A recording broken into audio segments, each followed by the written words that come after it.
Middlekauff! Hey!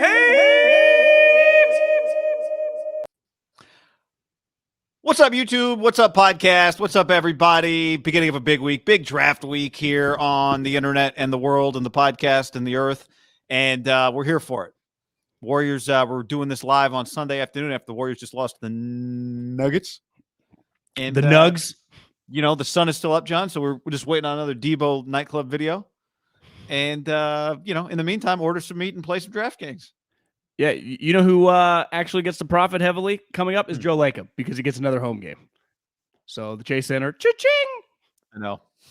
I remember back several years ago when Kawakami would always do the math, like 13 more home games at $30,000 per suite times 45 suites. It's Game 7 is going to be worth $8.2 million to Joe Lacob. You know, and every game was like that. And if I was an owner, I would kind of think about games that way. I completely agree. I was listening to their podcast and he said $9 million a game. And then I texted him like, that's true. He's like, actually, I might have been a little high because they kind of kept the numbers down a little bit because they were already so gigantic that he's like, it could be a little closer to 7. Now you split it with the league, you know, within the playoffs and stuff, but it's still league high, right? Like the Nuggets today didn't even get close to that. Yeah. But they did as well as they do. Like, you know, yeah, it's as good as it gets. Yeah. They would somehow get a game 6, right? It'd be off the charts. Do you think Kroenke, though, is truly paying attention to those line items? Good question. I didn't know the answer to this question. Do you think Russell and Sierra paid for their tickets courtside today, or are those comps, you think? I've just heard enough like rich, famous people with the Knicks talk about that there's like a section for them and you can get comped. So maybe the Broncos did it for them. I can see some sort of, you know, Kroenke. I guess they don't really have an owner, but it'd be an easy one if you're the Denver Nuggets. You want him there, right? Wouldn't you reach out? I mean, so you want him there, but also, you know, the number of people that could. I guess it's not like those seats were going to go empty if Russ didn't show up, right? I don't know if they showed him on television, but I swear to God, I saw him in the background on the court was Von Miller, which I was like, this guy won a Super Bowl MVP with Denver. I get Russell's, I guess, more famous for TV, but Denver, maybe they showed him on the video board. I swear I saw him. He was in the front row. It makes sense, right? Yeah, I mean, how many Von Miller? I mean, just have unlimited money. Peyton never sits in the front. Usually he's a couple rows back, right? Jerry Buss never sat on the floor. He didn't? No, Jerry Buss always sat like top level. I mean, maybe I shouldn't say ever, but like for the book I'm listening to, Jerry sat like up in the section, like up at the top of the first section. Oh, because he wanted to sell him. I wanted to sell him, probably wanted to maybe. I don't know. I think he had trouble. Well, no, I guess Jerry West had the Billy Bean problem, like watching games. Like ultimately, Lacob is giving up money by sitting there, right? Those 4 seats that he has for himself, he could easily give away. Or I mean, sell. You think they're a write-off as a loss? He acts like he didn't sell them, so he sits in them. Business expense. It's a good question. I don't know. Business expense. Multiple people on the show in the YouTube chat today, and if you're here, we appreciate it. Like the video, have suggested that delay of game could be the name of the show. Don't hate it. Don't hate it. Is there a delay of game in all sports? Football has a delay. Basketball has a delay. Baseball just is one big delay of game. Baseball will definitely have a delay of game if they don't already. Yeah, I mean, they kind of, it's not bad. Hockey, I mean, golf, what is it? Slow play warning? It's not really a delay of game. Yeah, but they don't really institute it. Yeah. Not terrible. The word delay is not ideal, but no. The sentence is solid. It has a good rhythm, but you're right. The word delay is not ideal. Yeah. What it triggers in your brain, you know? Right. That'd be my only pushback. But the delay of game is solid. Like it's like a move the sticks. It does flow. Yeah. It feels very football, but it's pretty clear to me. It's just, but it's also, I would say a little bit, it's pretty generic. Like it's just a good like delay of game. It's an easy one to say. Mm-hmm. Like it doesn't pigeonhole you at all. That would be my first reaction when I hear it. Not terrible. I put it in the not terrible idea category. No, 900 people have suggested middleman. Like, no, we're not doing that one, but thank you. Still don't hate that, but Yeah. All right, John, let's dive in. Just because the ease of it. I just and don't then think after a while you just become numb to it. Yeah. I just don't think it solves our problem. What does delay of game mean? Yeah, no, I just don't think it solves the problem that ham to me is better than middleman. I don't know. Because 3 letters. It's easy. Yeah. But we don't write ham on the. We don't write ham. It's just really just a promo code. It's not like the name of the podcast, right? That's true. That's true. All right, John, let's tell the people real quick before we dive in about our friends at DraftKings. DraftKings, we're right now the DraftKings Sportsbook, the official betting partner of the NBA. You can bet $5 on any team and win $150 in free bets instantly, no matter what, when you sign up with the code HAM. Minimum age and eligibility restrictions apply, as we know. Here's a guy, combine multiple bets from the same game, bigger payout, little parlay. All DraftKings Sportsbook customers can bet during the first round, same game parlays. We have coming up, little Game 5 Warriors versus the Nugs. Do you know who I like? I like the Warriors. Close them out at home, cash those checks. But here's the key. Place the same game parlay each day with 3 or more legs and get up to $25 in free bets back in one if one leg doesn't hit, guy. Wow. That's a deal. Yes. So download the DraftKings Sportsbook app now. Use the promo code HAM. Bet $5 on NBA team to win their game during the first round of the playoffs and get $150 in free bets instantly. Promo code HAM at DraftKings Sportsbook, an official sports betting partner of the NBA. Minimum age and eligibility restrictions apply. See show notes. Don't read that part. No. Remove that. Here we go. Come on, go. If you or someone you know has a gambling problem, crisis counseling and referral services can be accessed by calling 1-800-GAMBLER in Illinois, Indiana. Is MI Minnesota or Michigan? Michigan, New Jersey, PA, West Virginia, Wyoming, 1-800-NEXT-STEP in Arizona, 1-800-522-4700 in Colorado, New Hampshire, 888-789-777. Visit ccpg.org/chat in Connecticut, 800-BETS-OFF in Iowa, 877-770-STOP in Louisiana, 877-8H-OPEN-Y. Text HOPE-NY. Visit opgr.org, Oregon. Call, text Tennessee Redline 1-800-889-9789 Tennessee or 1-888-532-3500 Virginia. 21 and over, 18 plus in West Virginia. Physically Wyoming. present in Arizona, Colorado. 18 plus in Wyoming. Physically present in Arizona, Colorado, Connecticut, Illinois, Indiana, Iowa, Louisiana, Michigan, New Jersey, New York, Pennsylvania, Tennessee, Virginia, West Virginia, Wyoming. Only minimum $5 deposit required. Eligibility restrictions apply. See DraftKings.com/sportsbook for details. You know, it occurs to me after read all that we might only have to put that in the show notes, that maybe we don't actually have to say all of that. But we said it. We got to say it. So we said it. We said it. So we're good. It tests you with every state that goes federally legal. Do you really know? Like, is that Iowa? It's a test. You just gotta. It's a test. One of those things they teach you in school, right? Like learning stuff. Why do you need to know the capital city? We learned so much stuff being babies born in the 80s, going to school in the 90s. They're completely irrelevant with the phone in your hand. Except, I would say, for small talk. Like, where you live? Oh, I'm in Cheyenne. And you're like, the capital or not the capital, depending. I don't think Cheyenne's true, capital. but like, what if you're like a college football buff and you just know recruiting, so you get a good lay of the land? Yeah. Right? There's no doubt. There are a lot of different ways to learn, guy. That's very true.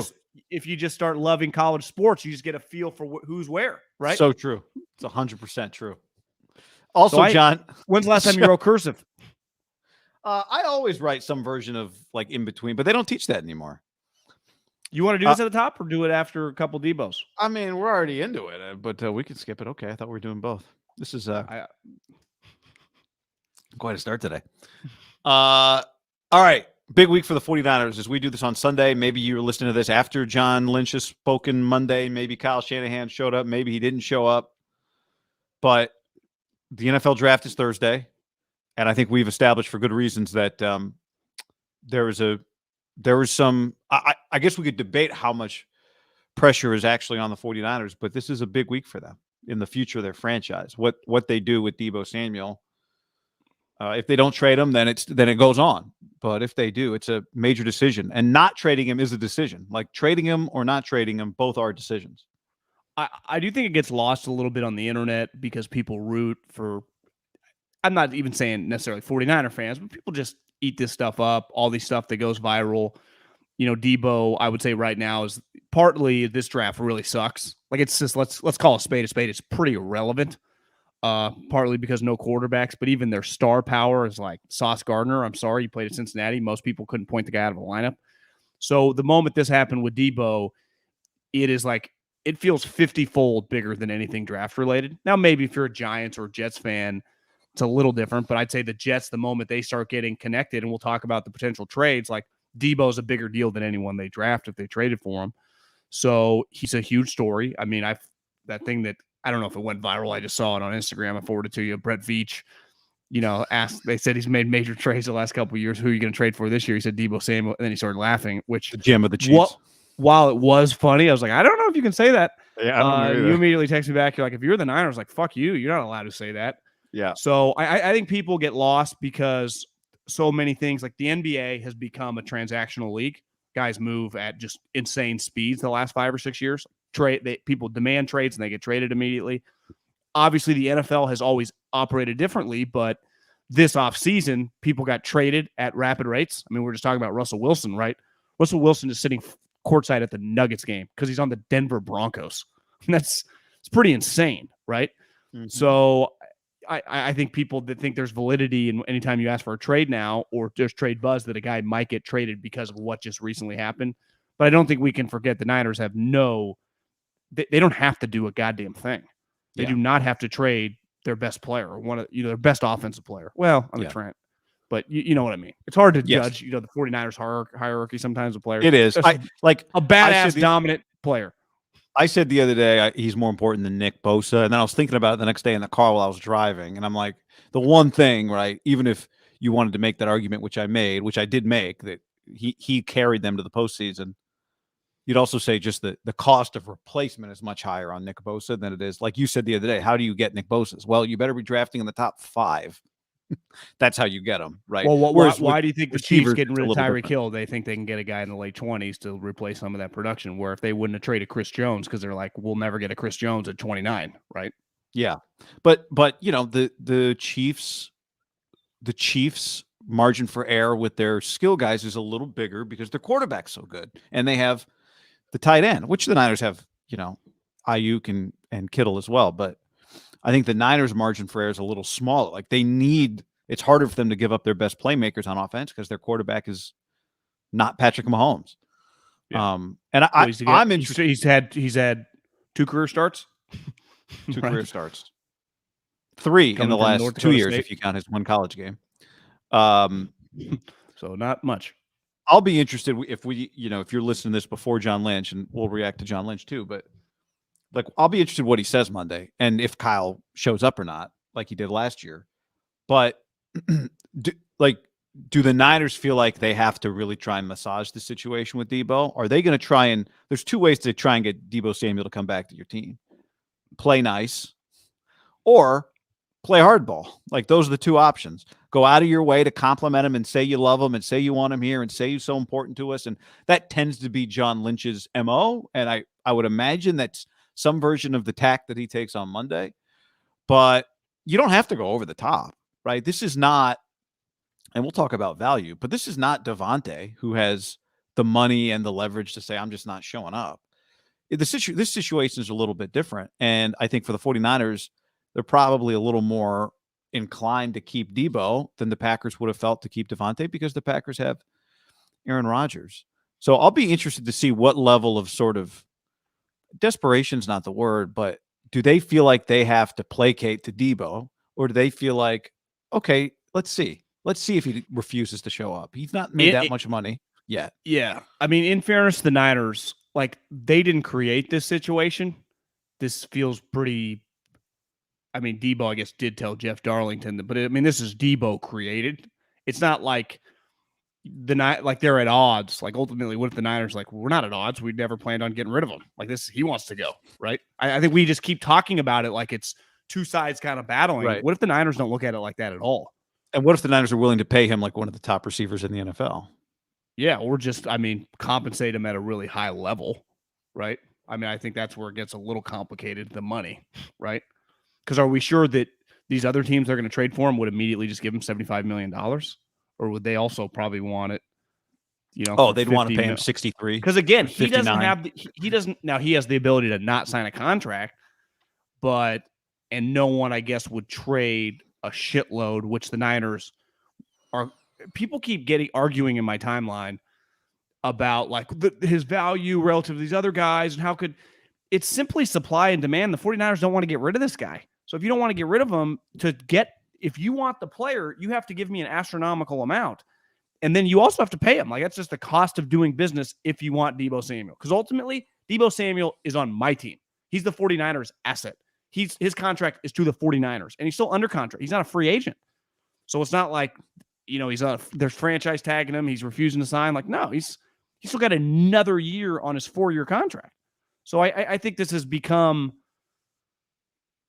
I just think it's become a little player movement push kind of unless the Niners were already thinking about moving him because they never intended to pay him, which would be somewhat news to, I think, people, because that would be a little crazy. That'd be like, you guys are kind of getting arrogant, which I hesitate to say because they had nothing to do with this. I bet they were just planning on like, we'll work on a contract. He's not going anywhere. Like, but if you just go on the internet, it's like World War fucking VI.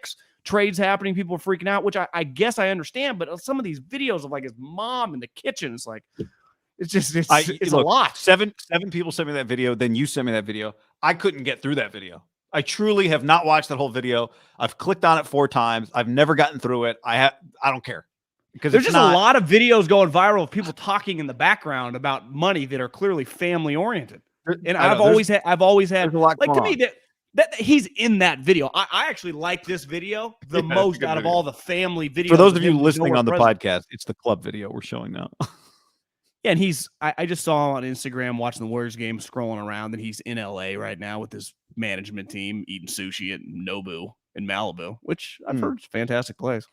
I went to Nobu in Manhattan many years ago, John, and it was good. On the Warriors? Joe Lacob paid. Yeah. It was good. All the security guys stayed outside and ate pizza. Waiting to tackle a PETA protester. But yeah, I think Tyreek and Devontae and Deebo are different in the sense that Devontae had I said this the other day. Devontae had $60 million he'd already made in his career. He had a little more. He'd signed multiple contracts. He had the ability to say to the Packers, "I'm not coming." And the Packers, maybe they were more inclined to go get the value for him and go draft a guy. The Chiefs were not going to pay Tyreek. He had to go. So, yeah. Do you know my takeaway from Veach even mentioning Deebo and the way he smiled? Like, he's kind of laughing, but he clearly thinks he's sweet, right? And they would love to have him on the team, right? Yeah. That's part of like this guy's value is very high. People liked him in the draft a lot. He was very, very well liked in the draft. The question was injuries.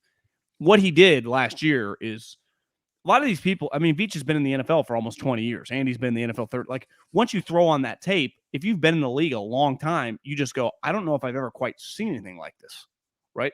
Like, ultimately, again, I think Devontae is a Hall of Famer. Kyle Shanahan. Yeah, but when you start thinking, like, do you think the Chiefs would be able to use him, right? Because I'd say that would be one place that would be very scary. Yeah. Well, the teams that were going to want him, that's where you get to the conversation about what is it about with Deebo. The teams that are going to want him are going to be interested in using him the same way. So the idea of not being a wide back. And look, I don't think Kyle Shanahan's ideal world is giving the ball to Deebo Samuel 9 times a game. Like, he doesn't want him to get hurt either. Multiple running backs. He needs him on his team. Like, he doesn't want him getting hurt. He'd like Trey Sermon to be a good player.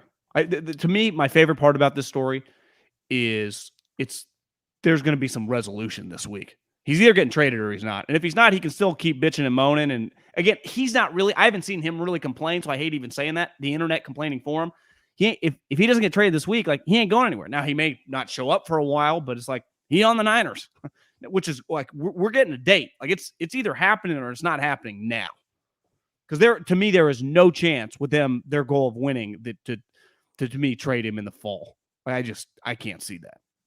So Tony Pauline of Pro Football Network says that the word in league circles is the Jets are down to use their 10th overall pick to get Deebo, which I think, of course they are. Like, I don't think, even though that value is in line with some of what the other values were, like for Tyreek and for Diggs, that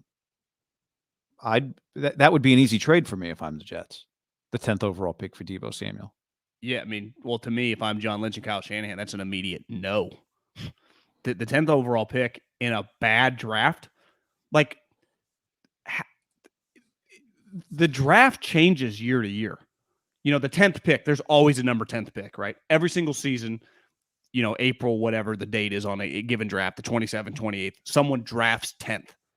But that 10th value, well, on the chart never changes, or maybe it gets updated. But given who's in the draft impacts the value of that pick. Last year's draft was fucking loaded. Had a bunch of quarterbacks who were going to go high. It had a bunch of really good position players. Well, when quarterbacks went high, 3 in the top 3 picks, that pushed back every single player, right? Jamar Chase in some drafts might go 3. You know, Kyle Pitts ended up going 4. Hell, in a normal draft, he might go 2. Kyle Pitts might go 1 in this draft. Micah Parsons, and part of it was some of those guys didn't play. Like, those guys would go, Micah Parsons ended up going 11 or 12. I mean, it's just part of the draft. The 2020 draft was loaded too, the year before. It feels like we've had back to like several loaded drafts in a row now. So that's not enough. Like Justin Herbert would be the number 1 pick in this draft, and that's not revisionist history. Herbert, based on the way we thought about him in 2020, where people had a lot of questions about him, he went 6th in a draft with Burrow and Chase Young and Tua, right? He'd go 1 or 2 in this draft. He would not go past 2, Herbert, in this draft. And again, in your 2020 brain. Yeah. So not even what we know about him now. To me, that plays a huge role. Part of the 10th pick is no quarterbacks.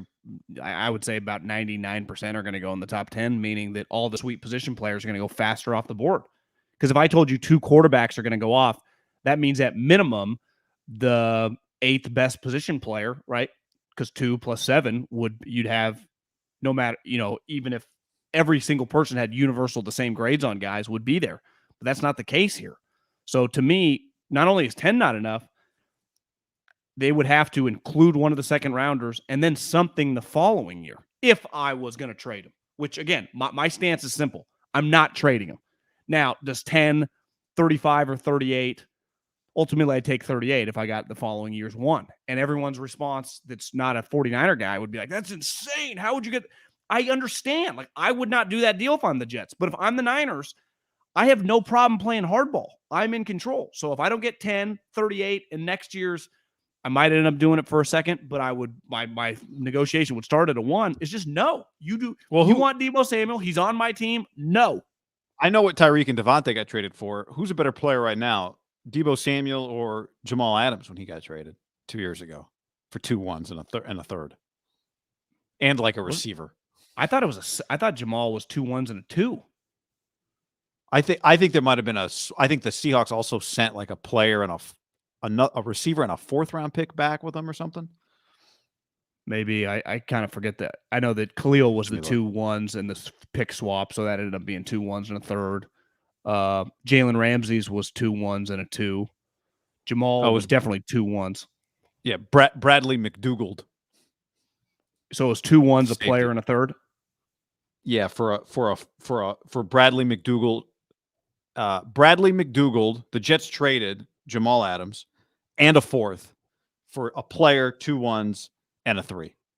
Gotcha. So who's a better player, Deebo or Jamal Adams then? Yeah, I mean, it's not even close. The other thing is the Jets. Like, my point is, I don't want to hear about all these draft comps all the time. Like, all these picks are different. These players are different. These situations are different. Sorry, go ahead. The Jets, if you want them, that's what it's going to cost. If not, we'll keep them. And again, even if I told you 10, 38, and next year's 1, which is a shitload because the Jets might suck and the next year's draft's going to be really good. It's not inconceivable if Zach Wilson got hurt, that pick could be like 2. all of a sudden you got like Will Anderson on your team or something. You know, who knows? And also, how much do you think he's going to take a hard line and make it really difficult to come back, right? How much is it going to cost to pay him? Like, these are all factors. Would you do this? Let's say they're like, instead of 10, give us 35, 38 in next year's one. So you get Deebo Samuel with those 2 2s, and we get your next year's one. It's like it's a bigger picture move. I would imagine. I know the draft value, the trade value says that's a good trade for the 49ers, right? I just have a hard time. I keep going. The thing I get stuck on, and maybe I'm just stuck on it, need to get unstuck, is you've got this guy, Trey Lance, who you've invested so much in him. And he already sat for a year. And Deebo Samuel on the team or Deebo Samuel not on the team, I think makes a big difference for Trey Lance's ability to win right away. But I think we both agree we're of the stance you do not trade him. But if you're going to, what I'm trying to come to terms why with 10 and not 35, 38, right? Yeah, I'm not taking just 10. What I'm saying is what I'm trying to come to terms with is take a step back and go, I understand we're talking about value here, right? Like 2 2s and a 1 is value. We'll talk about the Deebo or the Tyreek. But I just think he's so important to your team. And specifically, he's an investment in Trey Lance. But I think there's a lot of people on the chats like Sandor, 35 and 38 next year's one. I do that all day. Like, I think that is value. And if you're not getting it, you're not getting it. Like, then you're not trading them. But it takes a lot more than 10 to get me to think about it. Yeah. And I think a huge element is the draft. It's just not a loaded draft. Would you agree, though, or is it fair to say it does feel like the receivers this receiver group does have a lot of potential in it, right? But there's I think multiple there are receivers. Two tiers, though, right? I think they're the 2 Ohio State guys, and then the next group. You don't think it's Drake London and one and depends who you talk to. I know people that love Drake London. I know people that think he's sluggish and slow. Yeah. I know people that think he's probably more pick 25 to 35 range, and I know some people that think he'll go in the top 12. I think he's a true eye of the beholder. There is no disagreement on the 2 cats from Ohio State. I heard DJ saying this, and I do think it makes sense. He said, do not be shocked if Olave goes over Garrett Wilson, just because we've seen the last several years that sometimes people like Jalen Waddle wasn't going to go that high. He ended up going 6th. The year that it was CeeDee Lamb, Jerry Jeudy. Which guy's going to go in the top 10? Ruggs went first. Like Olave, if you're viewed as a 4-2-8 guy or whatever he's viewed, even though Garrett Wilson feels like a can't miss. So my point is, if you're the Niners, the good part about if you are open to trading him, you've known about this, and Kyle and company have done true deep, because otherwise, why would they have spent any time watching Olave and Garrett Wilson, right? Yeah. During this period of time. They wouldn't have. They would have spent more time watching our guy, Khalil from Boise State. Guys, 2nd, 3rd, 4th rounders. Wouldn't you be shocked if over the last, and who knows how long they've truly known about it? Because anytime you'd be like, Niners have known about this for a week. I'm sure they haven't known about it for a couple weeks. That Kyle has done a deep dive on just different groups of players. It might even include pass rush. It's like, what is the group of cluster guys we get at the 10th pick? Is it worth it? Also with pick 38, right? Yeah. And Adam Peters. What do we, if we could get there 1 next year, how good is next year's draft? Like you're balancing a lot of variables here, right? Because the one thing you would say that if they got 10, 38, let's just say next year's 2. Say they got 10, 38 in next year's 2. Just as a godfather, like they're just like, okay, we'll trade him. You are getting cheap labor for a team that does. I mean, Bosa's about to get a huge contract, and it gives you even more wiggle room the next couple years. Again, you have to hit on these picks. If you nail the pick, it's great. Yeah. It resets your whole team, kind of, right? It's if you nail the pick, it's a game. It's Jordan Poole. I mean, that's where like 35, 38, and 1, the pressure on those 2 picks would be high. Can you imagine if you hit on both? Let's say you hit a triple on one and just like a stand-up double on the other. You just got 2 really good players. So cheap for the next 3 years. And it's easy. I think it's pretty easy to talk it, right? Where you go, Deebo just had it's no way he replicates that level of success again. He's going to be more expensive. All right. I start a few comments here that I want to rattle back through here. Salvador says Jimmy, Deebo, and a 4th for Christian McCaffrey and a 1. So McCaffrey and a 1, and you got to send your 4. I don't think McCaffrey, to me, I like Christian McCaffrey. I'm rooting for him, but He's been hurt a lot. And he's had his best year in all likelihood, right? And doesn't he make some big cash? Makes a lot of money, and Jimmy's worth a 3L by himself. So, Jerry says, thank you, Jerry. Get rid of Deebo and let the Trey Lance era begin. I mean, you don't have to let Deebo go to let the Trey Lance era begin, though, I would say. But what do you think? What do you think Andy said when the Patrick Mahomes era? He's like, let's just start the Patrick Mahomes era and get rid of Kelsey or Hill. Or he's like, let's just include them all together and all be friends. But I do think this is like people are, now again, Deebo comes back, scores a 26-yard touchdown on a handoff, and everyone starts cheering for him. So I don't. Let's start the Justin Herbert era and let Mike Williams walk, and let's cut Keenan Allen. Or do you just keep every group together? Is that kind of the point? Yeah, I think the era is somewhat Deebo, not dependent, but the Trey Lance era starts faster with Deebo Samuel lined up next to him in the backfield. Javier Vega says, do we think that lunch with McDaniel had anything to do with it? The lunch was prior to the Tyreek Hill trade. McDaniel spilled Kyle's plans to Deebo.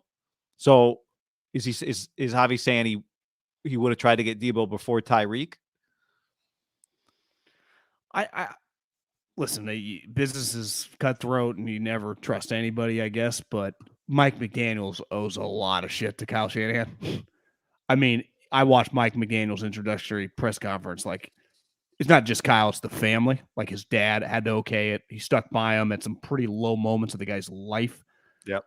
I would be a little surprised if it was like recruiting, like the moment you left the program, you start backstabbing them with some negative recruiting type deal. And again, I guess at the time of the lunch, they didn't have Tyreek Hill, but he's not even saying that. But what he's saying is, I'm gonna give Mike the benefit of the doubt that he wasn't totally fucking him. Yeah, I give Mike that. Absolutely, I give him that benefit of the doubt, but I also don't think it's out of the realm of possibility that it's just like, man, it'd be great to work together again. I'm not even saying Mike says that necessarily. Maybe Deebo says it.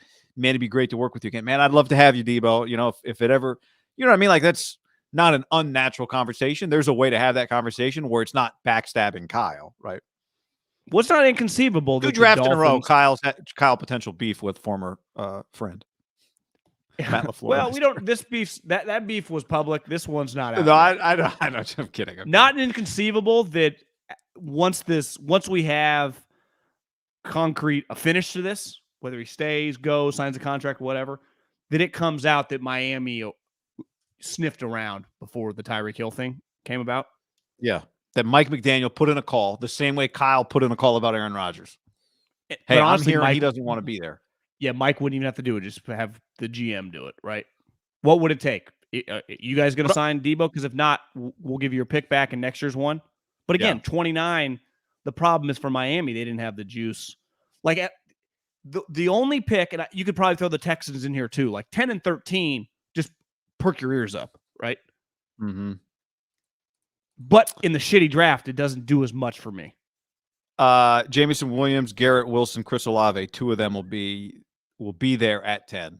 I do think one guy's a torn ACL. Yeah. Could you take a guy with a torn ACL at 10, no matter how good the guy is? I mean, did Todd Gurley have a torn ACL when they drafted him? Yes. Worked out pretty damn well for like 3 years, right? This guy's good. But that'd be pretty nuts. Trading Deebo and then taking a guy with a torn ACL after the history of the franchise with torn ACL guys. Hey, guys. I can't. That's a bad Bulky. Oh, yeah. How does Bulky go? It's been a while since I've heard Bulky. I can't remember how the Bulky goes.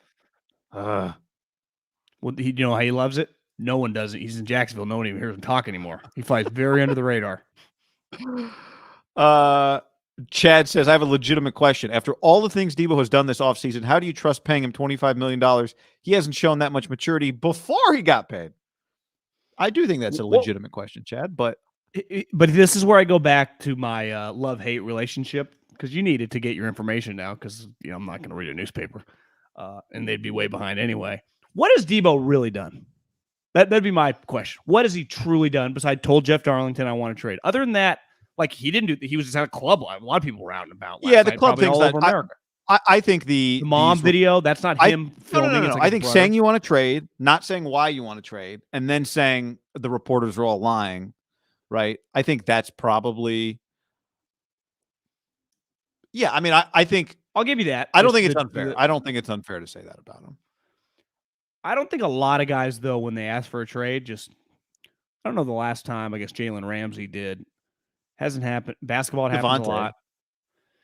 Yeah, I mean, do people really just like give a note page of their true demands, like why they want out? I mean, Rodgers did it last year. No one had people like, what are you talking about, bro? Well, I think part of the question we don't know is what do the Niners know? Like Devontae Adams didn't do anything publicly, but however he communicated it to the Packers were clear that he wasn't coming back, right? Yeah. Like does Kyle Shanahan now part of it too was they had offered him a contract. He was pissed off. IG scrub? That's true. The contract offer. I also, the IG scrub to me is a little generational. But I think if in the category of mature or immature, I wouldn't call it mature if we're debating that. Not that I think you and I both don't really care about it, but. Yeah, I mean, again, I'm not defending him on the IG scrub. I think it's really stupid, but there are a ton of guys. Like I've never heard anything like AJ Brown's insecure or not insecure, but immature. He did it. Like, could that just be a company-wide mandate of like the go-to move? Could be the company. Which I'd argue is a stupid idea, but it's like, in fairness to Kyler, his scrub has aged a little bit better. A bunch of people do it. He's not alone. Like it is, maybe he set the tone for everybody, but it's a move now. Like several people have instituted it, guy. So maybe it is part of the CAA holdout handbook. I hate feeling like the old guy, but I really put zero stock into that. Like I don't factor in scrubbing to maturity. Like I factored in Kyler Murray, immature, the way people literally talk about him, the way he carries himself on the field. Like his actions prove that. I don't even know if I truly put a scrub in quote unquote actions. I can say it's stupid or not, which I do believe it's stupid, but it's like, it feels like my parents used to think skateboarding was stupid, and then snowboarding was stupid, and then video games were stupid. You know, I mean, things just change. You could have been Tony Hawk. Couldn't have been any of those, but my point is, anything that you think stupid becomes much more normalized later in time. Like I would imagine, like 10 years scrubbing stuff on the internet to like try to make your point. I agree with that, but I can 100% understand why that would be interpreted as in the category of diva behavior. That's all. I guess my ultimate point on Deebo is I think it feels like he's done a lot more than he's actually done. And this is where I'm ready for this thing to like kind of take the next step or not, because I don't think he's doing that much, but it feels like he's doing a lot. He's not doing anything. I can't give him not. We just named him. Like I said, I think the IG scrub is stupid, but I do think it falls into that category. It doesn't fall in the category of doing nothing. Put it that way, because and here's why: because you know the reaction it's going to create, and you want that reaction. Yeah, I mean, to me, that's he did ultimately what I would say, John. That's playing games, is what that is, which is fine. Like that's all of this stuff is, but that's what it is. I mean, let's not pretend like it's not that. And if I wanted to support him, what if he's like, well, you should have seen the numbers fucking the Niners offered me. They're playing games. Like, it's a two-way street. Yeah, but there's a difference between playing games publicly and playing games, as part of a negotiation. And I'm not upset by it. I don't have a problem with it. But you're asking what has he done that feels that I would put that in that category. Because again, you know the reaction you're creating. That's what you're going to get with it. Yeah, like Kyler just did it. We saw it. Yeah, but Kyler did that crazy printout from the agent, right? Which is yeah. They're not the same. I'm not saying they're the same. To me, his number one action is that AJ Brown has not done is he like clearly told Jeff Darlington, I want to trade. Like that is it's untrumpable, right? Like that is the peak of the action. Also, AJ just did the scrub, and no videos of AJ's mom are popping up anywhere. Talking on part of it though is like his AJ brothers. Who knows? His brother clearly keeps. Yeah, I'm just saying there is a lot going on. There's a lot of smoke coming from a lot of places. It's not his fault the guy held up the sign at the book club. I agree. There's nothing to do with him. That's my thing. Like that I would say that's a pretty thing that like probably went pretty viral all over Instagram. A lot of people in America on Instagram. He had nothing to do with that. No, and I think that's when this type of stuff happens. My point is it can truly feel like more. Now I'll give Kyler credit. Like the Baker Mayfield got a statue that looks nothing like him yesterday, and it was Alumni Day at Oklahoma. It did just feel kind of Kyler was like everyone was there. It felt a little normal. Now you could probably argue it's like the equivalent of like the Masters is a pretty controlled environment for all those guys. Like, it's not like people are running up like, Kyler, break it down. You know, it's like no one's fucking with anybody. Yeah. I mean, it was Baker Mayfield day. He's literally on a team that doesn't want him. Kind of weird. Right. It is weird. How many guys get statues at Oklahoma? That's a good question. I mean, they've had a storied football history. Well, immediate statue? 3-year starter, pretty incredible years, no natties, did win the Heisman. But then if I'm Kyler, while he started 1 year, he started 3 years, I started 1 year, I also won the Heisman, right? Do I get a statue? Yeah, the Heisman is the statue. Like you get the Heisman statue. It's in the little Hall of Champions, whatever they call it. We have that already. Seems like a lot. I mean, statue guys are. I think you could also say they're going through a lot there, and they just need some positive vibes. That's a good point. But I did see some pictures of every single person was there. So you just need positive momentum. Yeah, somebody to rally around. This is our guy. Yeah, I mean, Lincoln is on ESPN, right? I mean, the USC game was on ESPN. USC game was on ESPN, yeah. Spring game. So it's kind of, I think there's a little brother syndrome, even though they're a way better program in theory right now, right? Yeah. Lincoln, by the way, Lincoln is a get it. Lincoln gets it. Like Lincoln, he has the spring game. He wants it on ESPN. They put it on ESPN. That was his idea. Well, no. I'm just saying, like, I think part of it is you have to give ESPN a level of access that makes them want to do it. Like, and this may not be much, but like Caleb Williams throws a touchdown, immediate interview when he comes off the field. One question, he's still wearing his helmet. Lincoln did an interview during the thing. I watched that thing on Saturday and I thought, this guy, he really gets it. Like I didn't know if he'd play into like the LA, let's make this kind of a show thing, but he is in a way that doesn't feel cheap. I was playing golf yesterday and I walked in after 9 to like grab a water and the TV had it on and I saw it for a split second. RG3 was on the field talking to somebody. Like, so clearly they had RG3 and Joey Gallo. Which somehow RG3 has kind of shot up the ranks at ESPN quick. I thought Herbie was supposed to be there. I don't know what the deal was. Who called the game? Well, it was supposed to be Herbie, but it was Matt Berry and then Joey Galloway and Molly McGrath and RG3 were on the field. Oh, so they basically just had a guy kind of orchestrating it with people on the field doing shit. Yeah, Joey and RG3 were just kind of behind the play always, just talking about stuff. USFL kind of, I'm not going to prop it up, but I was at the gym a couple days ago and it was just on. And they have a little vibe of that going on with one of the Heward brothers, like on the field, talking to the quarterback as he throws a pick and the coach like mid-game. It's the best part about the shitty leagues. Like you can tell them whatever you want to do. Like, we're going to interview the offensive coordinator immediately after second down, right? I mean, and they just have to say yes. I got to try and watch a little more. The one day I watched, I couldn't tell. There's like just talking going on constantly because I think you're hearing like they don't turn the quarterback communication off and the quarterback gets it until the snap. So there's a lot going on. I got to give it a watch. Kind of copied some of the AAF stuff. Yeah. Again, it's just producers and executives making up the rules of what they want, and the coaches and players. The players don't care. Actually, the coaches don't. The coach I saw yesterday was like joking with Heward and like it's a television product, right? There's nobody in the stands. Why is no one in the stands? I don't know. All the games are in Birmingham. I don't know. I was watching all the games in the same place. Oh, because it was like Pittsburgh was playing Philadelphia, but then they showed like downtown wherever they was playing. I'm like, this doesn't look like Heinz Field, and it said Alabama. It threw me off. That makes sense. I think they're all playing in Birmingham, Alabama. I think you're right. They're all playing at the same stadium. Yeah. John, let's tell the people about our friends at ButcherBox.com/ham. ButcherBox.com/ham. Right now, you get free ground beef for life when you go to ButcherBox.com/ham. For the life of your membership, you get 2 pounds of ground beef for free in every one of your orders. Guy, do you know when you order, a box contains 8 to 14 pounds of meat, depending on the box you choose? That's enough for 24 individual meals, packed fresh and shipped frozen for convenience, so you can save time on your next grocery store trip. Customize our own box or your own box, or go with one of theirs. Very easy. Either way, you get exactly what you want. Curated selection of high-quality meat right to your home. Free shipping for the continental U.S. That's what you want. So 8 to 14 pounds of meat, 24 individual meals. That's what that's enough for.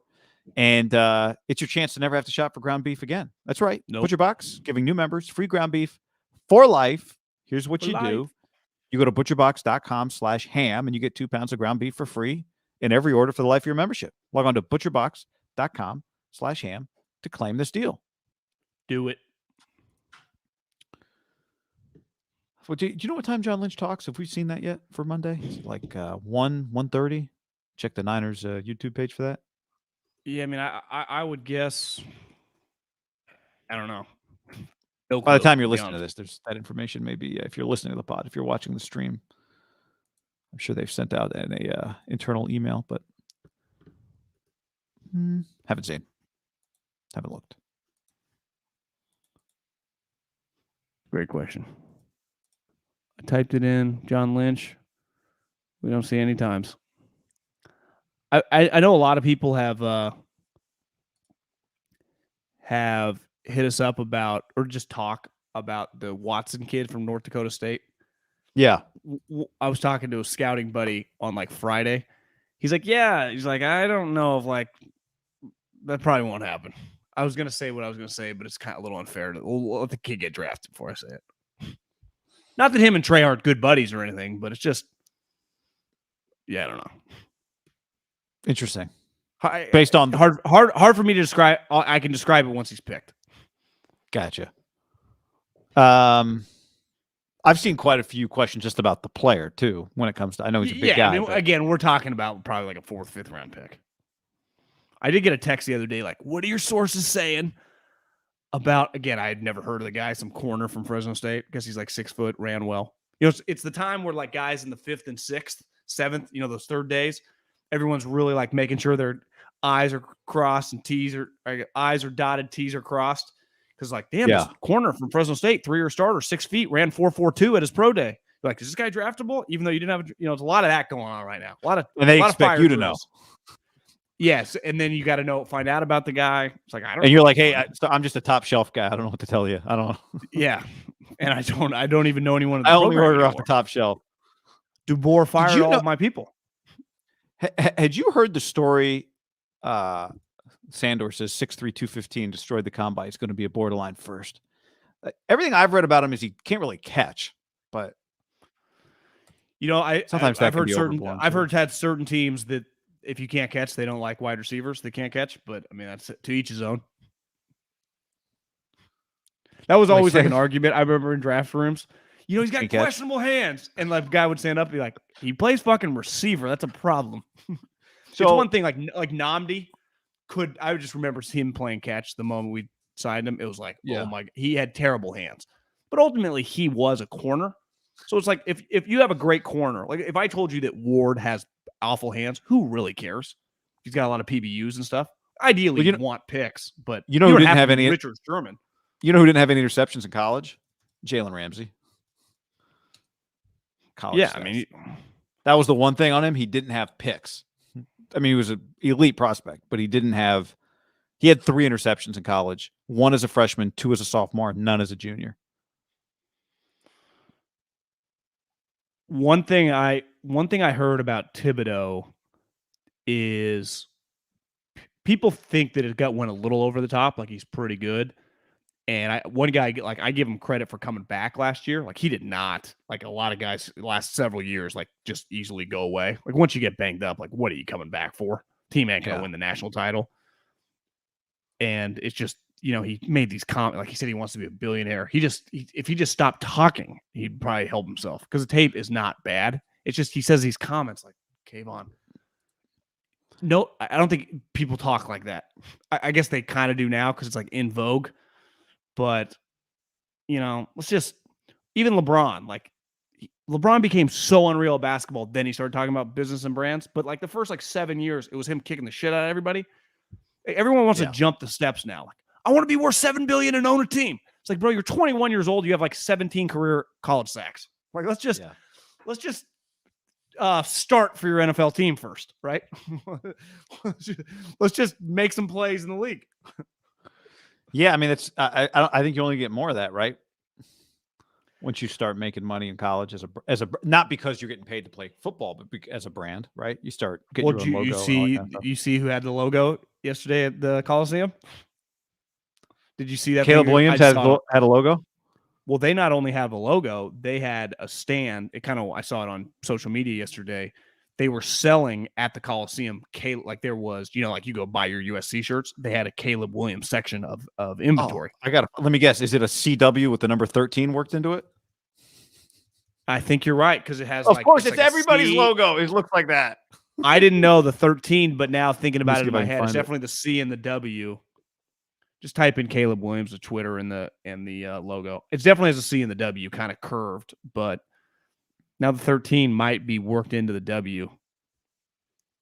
I'm looking. Oh, here we go. It's like a C. Oh, I see what it is. Caleb Williams exclusive apparel. I don't you see the 3 or maybe it's a C and the W. Yeah. Maybe is it I can't quite tell. Here's my issue. A hand. I think it's a hand, John. That's what it's a hand. And I get people doing it, but it's like, and again, I get it. I don't want to sound like an old guy. And Caleb had a pretty unreal, I don't know, half season in college. And he was a huge recruit. He should be pretty good. But it's like the Jordan brand happened when Michael Jordan won MVP. There is no Jordan brand without Michael Jordan. I don't know being Michael Jordan. I own Tiger Woods hats because I just can't golf in mesh hats. So I have to have normal hats. And those are like the only normal hats that are kind of comfortable. The Tiger Woods brand would not work if he had 2 career majors, right? I mean, part of it is like the biggest brands for individual athletes. Like there's a reason Russell Wilson's brand just doesn't really do anything. Well, I don't even think you can buy it. Oh, you can't? I could. Yeah. Well, I don't know. I think it's just like a logo. I've never seen it anywhere ever.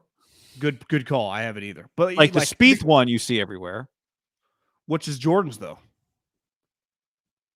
Jordan is like it's like his. I don't even know how to describe it. It's like an interlocking JS. I don't even know. It's like on the back of his. Yeah, I'm pretty sure you had one. I definitely had an Under Armour hat that had his logo on it once. But even that, they don't push it that hard, right? I don't feel like maybe it's just on some. I think it's, yeah. I just think like Tom Brady, his brand. Like I have a buddy who told me he just got his kid a Spieth golf glove. It had like the Spieth logo on it like a week ago. Which he's their number one golfer. I get. He's also won 3 majors. But again, like even him, like to me, I'm not buying Jordan Spieth shit. Like there is a small, I think Michael Jordan, Tiger Woods, and the Brady brand, which he's really trying to push. But at least he's Tom Brady. Like he can try it. You can't. But if we're shaking our if I'm going to shake my head at Tom Brady, I'm surely going to do it at fucking Caleb Williams and Kayvon Thibodeau. And I just think we're getting oversaturated with every fucking guy's name. Yeah. Cocked to the side. I agree. But the college athletes are coming at it fast and the furious. And I get it from the schools because they know they want it. But it's like, Jesus. Yeah. Yeah. But actually, the time to do it is when you're just starting in college. At least maybe somebody will. I don't think they'll sell a lot of them because the team logo is what it's going to be a lot harder. Like, let's say Caleb Williams. No one's going to get rich off that stuff. No, I mean even LeVar, like the commercial. LeVar tried to start his own thing.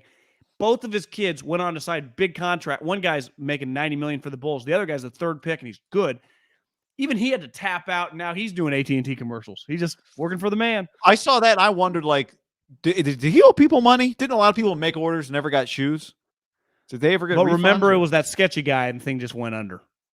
Yeah, so there are people who never got refunds, right? Well, if you separate the business, you can't go after LeVar. A good point. But remember, LeVar, in fairness, blamed like their family friend guy that fucked him. Right?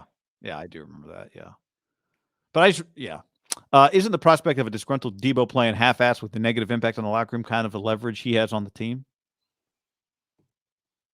Do you think a good guy's going to act bad? Like, I'll call your bluff. Yeah, that's part of it, right? Is what do you think? Like, do you think this is just a situation, or do you think this is? We've got 3 years of evidence that says he's a great teammate, right? So is he going to suddenly be the other guy once he gets around the guys? That's part of the bet, right? Would be you get him around the guys, and it just he wants to.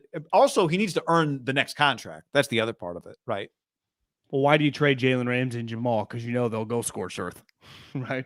Like, yeah, I've seen these guys, a little edgy. Well, Jalen Ramsey did it. Remember, fake back injury. Yeah. Remember Jalen sideline argument with the head coach? Remember that? Got into it on the sideline with what's his name, the O-line coach from Alabama. Doug and Marrone. Then Doug Marrone, and then back injury, and was just out, fake back injury. Yeah, so, and then he went full NBA player. And it worked. Like, are you willing to do it? Is the question. And I'll give Jalen this. For the most part, it feels like he's been a pretty good soldier teammate with Durant. Like, no issues, right? Yeah, I mean, in his defense, he was on the Jags. Yeah. Honestly, looked like to me, it looked like he was right. The Jamal thing, it looks like, Jamal, maybe you got some issues, bro. Like, maybe it's not just the situation. Yeah, he was on the Jets, but yeah. Bad situation. That's what's different. It's like bad situation. Deebo situation. But he went to Seattle and he sucked. Oh, well, I know. I'm just saying, like, I don't blame. If you look at the Jets and go, like, I can't be here anymore, history says that's not a crazy thing to say. So then Deebo would want to go there to play. That would be That's what doesn't make sense to me. For so it's like 11% that have income good tax and an offense that wants to use him the same way with worse players around him. Or the Texans would be his one tax break, but it's like, you want to go play for the Texans? Yeah. I do wonder. One thing I keep saying, and people don't understand, I've gotten some arguments with DMs, like, he is from the South. Like, he does not, you see that Mayoko video went viral of him, like, I'm not coming back to California. Mm-hmm. Just because we grew up here. Like, people, to him, it might feel like Wackoville to him, you know? It just, I don't think people that live out here quite understand a guy that's from a different world would think that this place might not be for him. And he had, in fairness, I'm assuming that he hasn't said that, beside like telling Mayoko, I'm not coming out there to train with Trey Lance. He's going to have to come to me. Yeah. But I get that. Like, I don't want to go home as basic as distance, right? That could be as simple as like, I want to be home in my off season. I'm going to be at my home. 100%. I just want to be in my home. Because then I saw last night, Barrows tweeted like, California's not obviously the issue because he was partying in LA. I'd be like, yeah, I'd say that West Hollywood or Manhattan Beach or wherever the hell he was a little different in Santa Clara. Like, this is the other thing. Like, we live on one side of the bridge. I like this side. I don't know how much you'd have to pay me to go to the South Bay. Non-Palo Alto, and Deebo ain't going to live in Palo Alto. Like, Santa Clara, San Jose. For those of us not from the South Bay, I think we naturally tend to think it's a dump. I've only been to Santana Row once. I got to admit that. Maybe twice. Yeah. People like it down there, but I've only been there once. Yeah, but I'd say most places have a strip where you can go eat and hang out. You know? Yeah, I'm just saying, like, the stadium area doesn't make you go like, this is where, like, I drove by Coors Field on Saturday going to Friday, I guess. Like, that place was 80 degrees. It was popping. They weren't even home, but I'm not saying Palo Alto sucks, but he ain't going to live in Palo Alto. And he'd also say, like, yeah, Palo Alto's cool or whatever. I could fucking buy a $17 million house that I could buy in Florida for fucking $2 million. We have not heard Deebo or his agent say we are requesting a trade. I mean, he requested a trade. Darlington said he talked to Deebo. It doesn't get he said, he didn't say sources. He said, I talked to Deebo Samuel, right? That was Darlington's quote, Darlington's report. I won't dispute that. Which is kind of, actually, take a step back. Like, how often has that happened? A reporter's report is, I talked to the player and he wants a trade. That doesn't happen. You could say it's a little soft. You could, if you want to be critical, like I get a lot of texts calling him a diva, and I understand that. And if you want to do it specifically on that, like, come out and say it yourself. Or have your agent. How do you do that? Your agent. Do it through your agent. Oh, your agent. I think doing through the reporter, it's like, I just mean, if you're the player, like, you go IG Live, like, I just called everybody here to IG Live to tell you. Like, say that I don't think you have to do it yourself, but like, okay, Kyler Murray is ultimately throwing Eric Burkhardt out there to the Wolves, right? Right. So it's like Handy kind of gets to get off on this one, right? So isn't it softer to do it through your agent? I mean, couldn't you say like, hey Jeff, I'm on the record. This is Deebo. You can report I want to be traded. I mean, does Deebo think of the breakdown of Big J journalism? I think it's an easy move to avoid some like backlash toward him specifically. Well, I'm just addressing. You said it's soft to do it yourself as opposed to going through the agent. It's soft to do it either way. Like, just have the balls to come out and say like, I want out. Did Rodgers do that? Again, none of these guys want the PR hit. They are obsessed. And I'm not saying Deebo necessarily cares that much, but a lot of guys you would say like Debo's Russell's, getting hit. Like, guess Debo's not getting off scot-free. Think that video last night looked like he gives a fuck? Well, again, we're talking about two different things, but like in terms of like, if you don't want the backlash, that's where the backlash happens. The backlash doesn't happen to you in real life. Yeah, The backlash happens on social media. So, which if you have some ability, you just delete it off your phone. You don't see it. I did have a Warriors take for you, but it can wait. I mean, we just watched the Warrior game today. I can get to it later in the week. Well, it's not even about them. It's just, I felt this way probably for like a month or two looking at the NBA standings. And I mentioned this to you the other day. Just kind of why can't the Warriors win the championship when you just look at, like you said, every year there's a 10th pick. Every year in the NBA there's a 1 seed and a 2 seed and a 3 seed, but they're not all created equal. The NBA historically, when you think about even before we were born, but I just went back like to 1980. The NBA historically is a league in which great with a capital G teams win their championships, right? For the most part. There are some exceptions, but 2 out of the last 2 full season champions in the NBA are the Bucks and the Raptors. And they are, I think, exceptions. I think right now there was just an opening in the NBA for a team that is like the Warriors that has great players who have played in the postseason together, can go win a championship and kind of add to a dynasty, even if this individual team isn't as great as some of the other great teams. But it's rare for a team like the Bucks to win an NBA championship, right? A team that's kind of, I know people would debate this, but they are closer to like the Raptors of 3 years ago than they are to the Lakers or the Spurs or the Bulls. Like dynasties win championships in the NBA. Well, who's to say that? I mean, they might have one of the greatest players of all time on the Bucks. They might, and maybe they become that. But right now, I don't think they do. And they don't feel to me. You don't like think Giannis is going to go down as one of the greatest players of all time? Oh, he will. He will. I don't think his team's going to win multiple championships, though. I don't think they'll be remembered like think about it. The Lakers of the 80s won 5 titles in 7 years.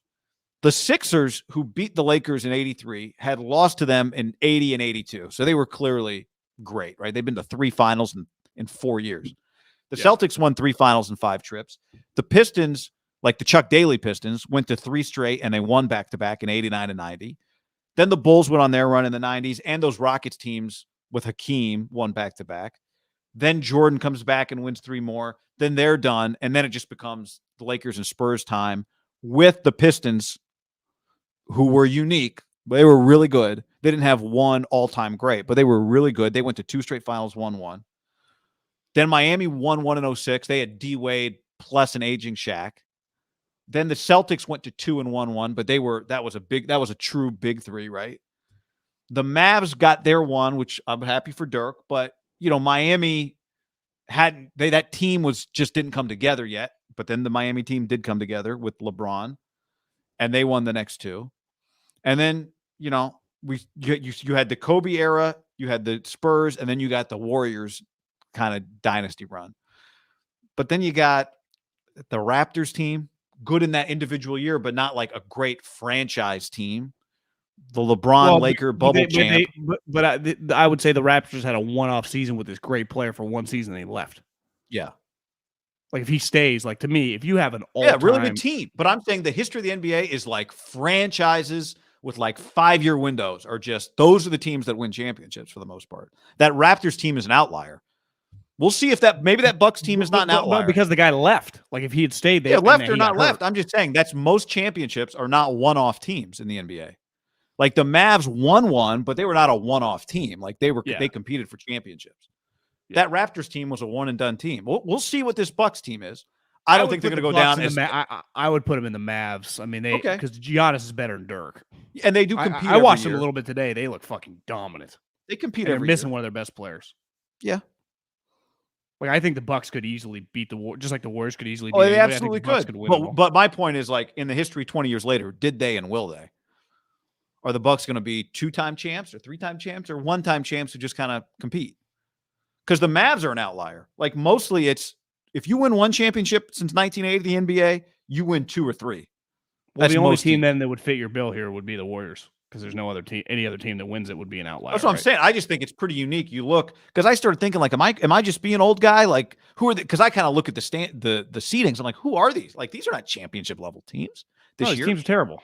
No, the teams and have that's never my been point, worse in the NBA for sure. This is what I'm saying is like I felt like old guy looking at it, but then when you look back, like, no, these are not your traditional 1 seed, 2 seeds championship contenders.